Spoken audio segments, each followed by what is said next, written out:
नहीं देखिए हाफिज भाई, ऑफिशियली तो कोई कुछ नहीं कह रहा है ऑन, मतलब सीधे लाइव स्ट्रीम पर आकर तो कोई कुछ नहीं बोलेगा।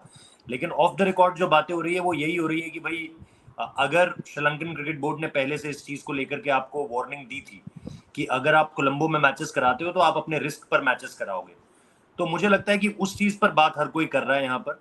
और हर किसी को पता है कि श्रीलंका में, खासतौर पर कोलंबो में, सितंबर के सेकंड वीक में आप देखते हो कि उस तरीके से मैचेस नहीं होते हैं। और हमने एशिया कप को उसी वक्त पे वहां पे शेड्यूल किया हुआ है जब बहुत ज्यादा बारिश है। आज अगर आप देखोगे तो सारे के सारे जो मुकाबले हैं उनमें तकरीबन किसी में 70% बारिश है, किसी में 80% है, किसी में 100% है।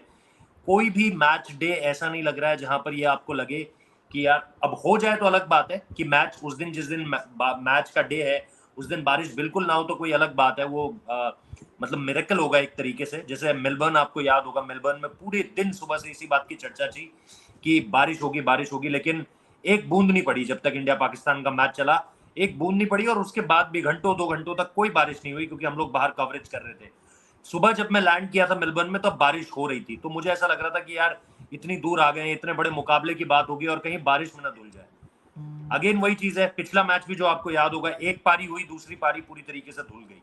तो यहाँ पर अब जो कोलंबो में अगेन लग रहा है, तो मैं वही कहना चाह रहा हूँ कि ऑफिशियली आकर कोई नहीं कहेगा कुछ, लेकिन हाँ अगर ये पूरा का पूरा एशिया कप इस तरीके से जाता है कि आपके इंडिया पाकिस्तान के, सपोज अगर आप, ऐसा हो ना, क्योंकि हम बड़ी उम्मीदों से जाएंगे वापस कोलंबो, लेकिन अगर इंडिया पाकिस्तान के दोनों मैचेस धुल जाते हैं तो फिर आपके लिए कौन सा मुकाबला, क्या मतलब रह जाता है उसका? फिर आप क्यों देखना चाहोगे एशिया कप? इन्हीं दो मुकाबलों के लिए आप देखना चाहते हो और उम्मीद करोगे कि तीसरा मुकाबला हो। अब मुझे नहीं पता है कि अगर ये देखिए ना कि पाकिस्तान तो अगर अगले दोनों मुकाबले मैच ना भी हो पूरा, तो भी एक एक पॉइंट लेके 4 पॉइंट कर लेगा अपने। हिंदुस्तान और श्रीलंका के साथ भी अगर ऐसी होता है तो हिंदुस्तान और श्रीलंका फंस जाएंगे बराबर के पॉइंट्स पे। तो फिर आगे फाइनल खेलने कौन जाएगा?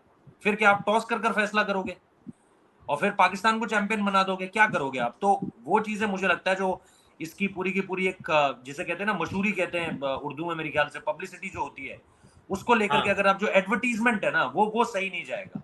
वो सही नहीं जाएगा और फिर आप पाकिस्तान को मौका दे दोगे कहने के लिए कि भाई हमने तो कहा था यूएई करा लीजिए, हमने तो कहा था यहाँ कराची, सॉरी इधर लाहौर में आ जाइए या फिर मुल्तान में करा लीजिए, लेकिन आप लोगों की जिद थी कि भाई श्रीलंका जाना है, श्रीलंका जाना है। तो देख लीजिए क्या हो रहा है श्रीलंका में।